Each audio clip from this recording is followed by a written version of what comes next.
my name is Brien, and I'm here on behalf of Healing Hearts. I got dragged kicking and screaming to Healing Hearts, no joke. I got signed up by my pastor slash boss, so it was required.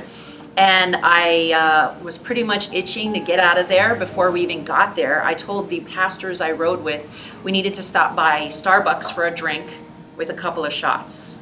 Just a drink with a couple of shots. And I wasn't joking.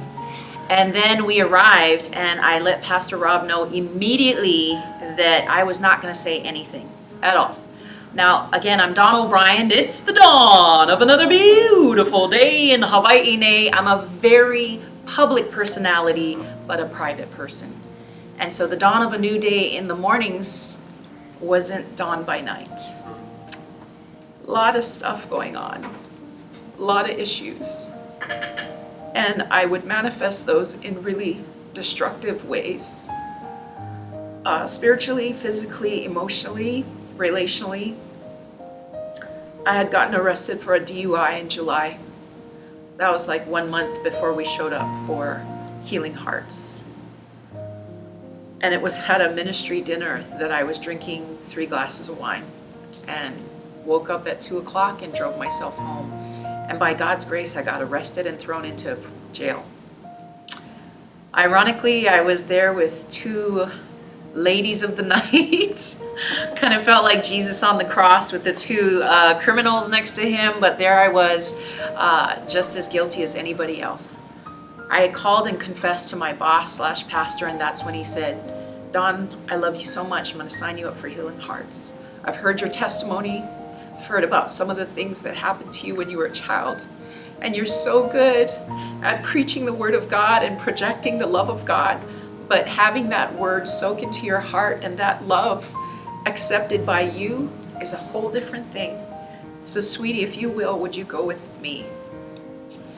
So that's when I showed up at Healing Hearts, and as I said, I wasn't very happy about it, but the Spirit of God fell really strong on me, and over the next course of 6-7 weeks, whether I was being ministered to personally by the team at Healing Hearts or whether it was a word being spoken to somebody else, my spirit soaked everything like a little sponge, like a sunflower to the sun. My spirit was so ready for a change. One of the sayings that I adhere to personally, if I might share this with you, is that we're all just kids searching for home. It's all we want. We want home. I've never had home in my whole life.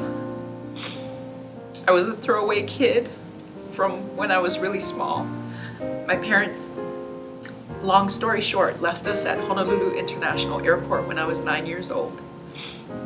I have 3 younger sisters, and since that day, we have struggled so much with sexual abuse, physical abuse, all kinds of stuff, neglect. But I know that God's promise says that He never meant for harm or for calamity for me, but for a future and a hope. I got saved when I was 14, and God's been working out that salvation for the last 30-something years. And today I'm looking right in the eye, and I want to say, God has home. It's heaven on earth. It's a community of a family that just wants God's very best for you.